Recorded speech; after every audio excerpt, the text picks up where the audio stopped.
Olá pessoal, hoje nós vamos conversar com o Dr. Giovanni Ribeiro, psiquiatra, sobre um tema muito importante em nossos dias, a depressão, a doença que atinge e aflige tanto jovens quanto adultos quanto terceira idade e que já é considerada o mal do nosso século. Aproveitem e não deixem de curtir no final. Dr. Giovanni, então o que é depressão? Como situações externas disparam a depressão e que situações internas podem provocar a depressão? Juarez, a depressão é um transtorno mental que está associado com sintomas de humor triste, pensamentos negativos, uma falta de disposição física, em geral isolamento social, tristeza, que é bem característico, tem alterações no sono, no apetite ou não necessariamente, mas que chegue a comprometer o dia a dia do paciente, né? Em geral está associado com fatores internos e fatores externos. Os fatores externos em geral são os estressores do dia a dia ou situações mais específicas que podem gerar os sintomas, causando um desequilíbrio no organismo e daí provocar os sintomas do quadro. E fatores internos em geral associados com fatores genéticos ou questões clínicas, transtornos clínicos gerais que podem desencadear o quadro depressivo. E qual a relação entre a depressão, a ansiedade e outros distúrbios psicológicos? Eu diria que vários quadros psicológicos, outros transtornos mentais podem cursar com a depressão, a depender de como o paciente lide com esses problemas, né? Outros tratamentos clínicos, outras doenças, transtornos mentais, transtorno de personalidade, dependência química, muitas vezes podem atuar conjuntamente com o quadro depressivo. Muitas vezes a ansiedade acontece junto com a depressão. Existe inclusive um diagnóstico específico que é o transtorno misto de ansiedade e depressão. Vem muito junto. A quantidade de quadros de depressão que vem sem ansiedade é bem menor. Isso quer dizer que a pessoa ansiosa tem uma predisposição a ser depressiva ou o contrário? O depressivo que pode se tornar ansioso?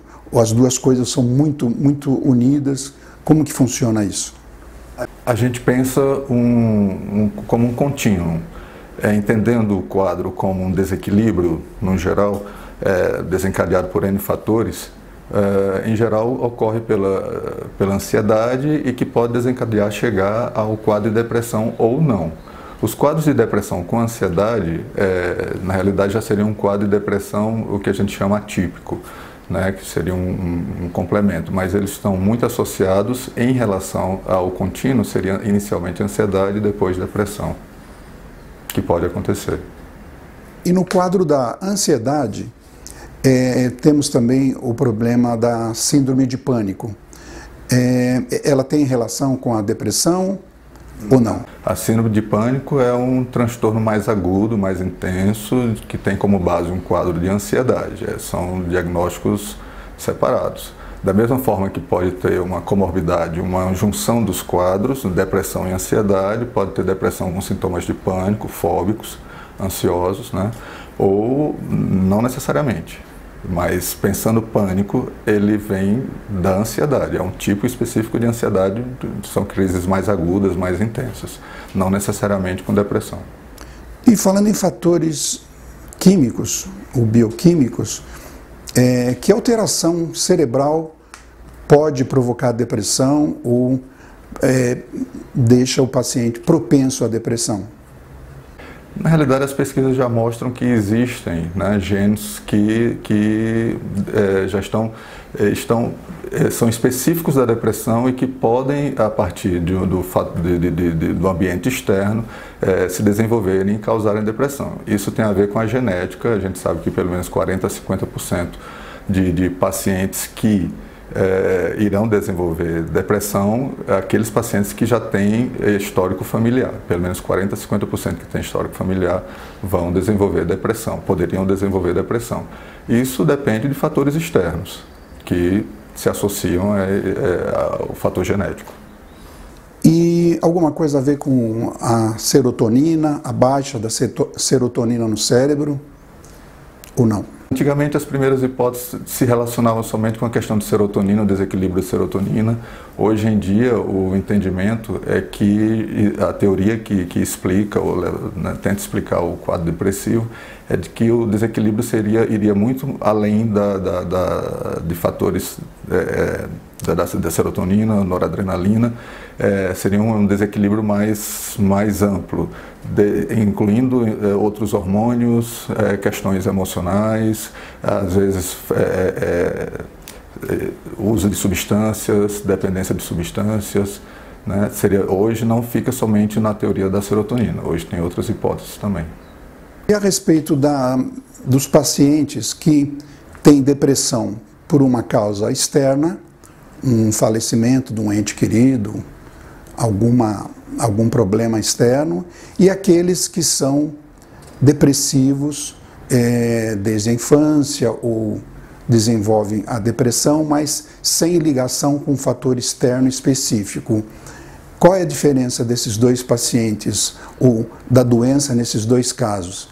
É exatamente a ideia de entender o processo, né, o quadro da depressão, avaliando aquela pessoa, aquele sujeito, porque pode se desenvolver, acontecer de forma totalmente diferente, mesmo que o diagnóstico seja o mesmo, e procurar ver as causas, as origens que pode ser em um paciente, mesmo tendo o mesmo diagnóstico, em um paciente, ter uma origem mais orgânica, ter uma origem mais crônica, enquanto que outro pode ter sido uma reação específica a um transtorno mais recente. Nesse caso, então, quais doenças que provocariam a depressão?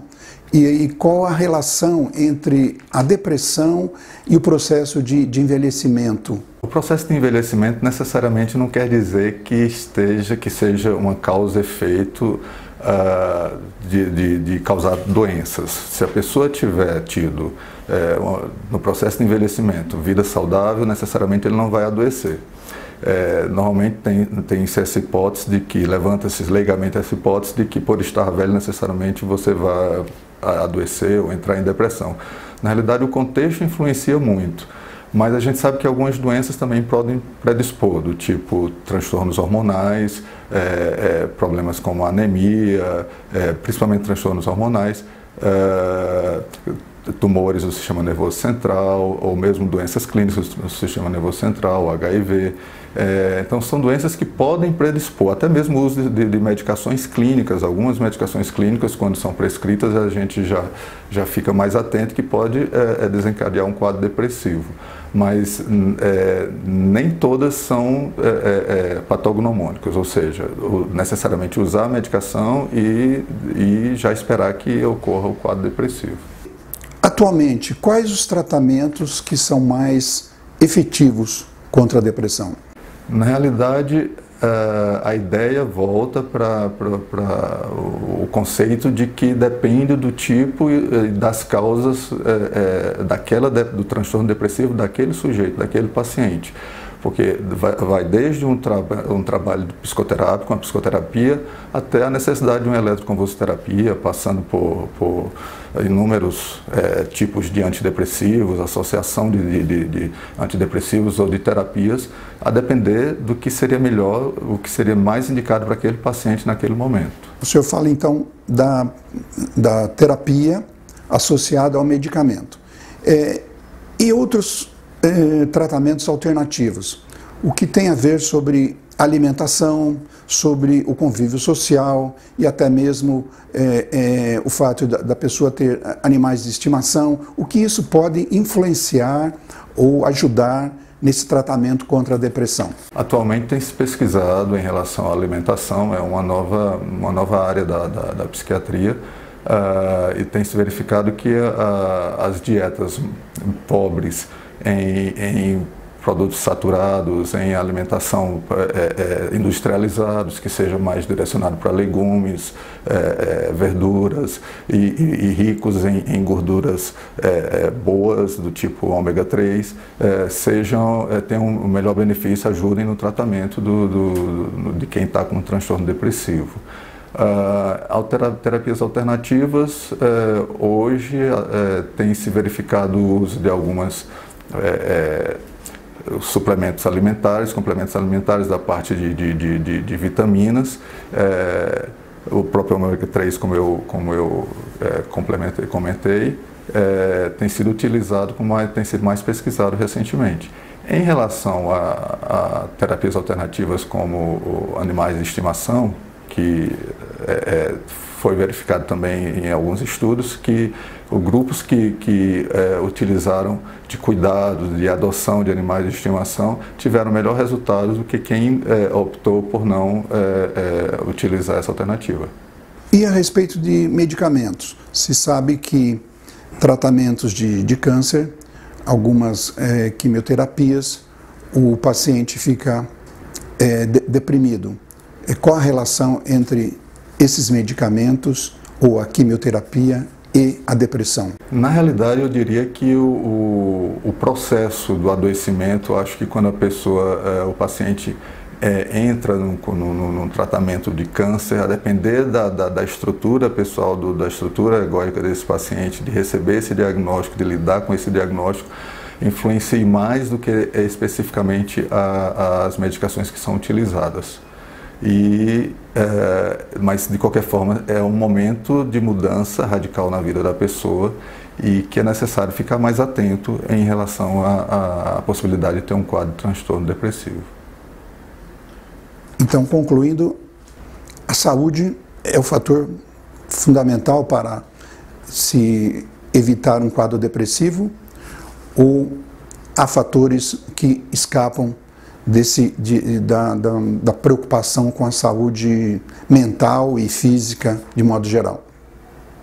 Eu diria que para se fazer uma prevenção de um transtorno depressivo, é importante que se conheça os próprios limites, se acompanhe e fique atento, porque a gente não tem fórmula mágica de como será a vida, mas assim, de ficar atento a mudanças súbitas ou estressores crônicos do dia a dia que possam produzir um desequilíbrio emocional, físico, e que, reconhecendo isso, a gente se anteceda e não deixe para chegar no psiquiatra no último momento, quando já esteja com sintomas mais agudos e no limite.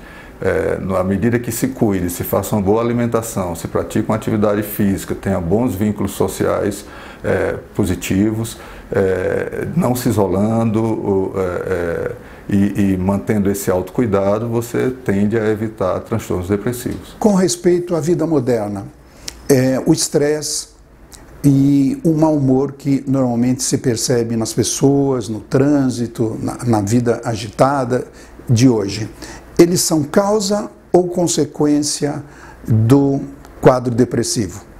Eu diria que estão relacionados, mas não dá para conjecturar se seriam causa ou consequência. Principalmente nos grandes centros e em função desses fatores estressores do dia a dia que fazem parte e são inevitáveis, eu acho que há necessidade de aprender a lidar, como eu falei, aprender a lidar com esses estressores de forma que não chegue a ocorrer um transtorno depressivo, né? Mas que faz parte do nosso dia a dia, faz parte da nossa cultura, e a gente precisa aprender a lidar com eles sem que se adoeça, sem que se ocorra um desequilíbrio. Ok, Dr. Giovanni, a gente agradece a sua participação e as informações prestadas sobre esse transtorno que se diz hoje está se tornando o mal do nosso século. E aí, pessoal, aproveitaram as informações do Dr. Giovanni? Então não se esqueçam, se inscrevam e ativem o sininho para receber avisos dos próximos vídeos. Até uma próxima!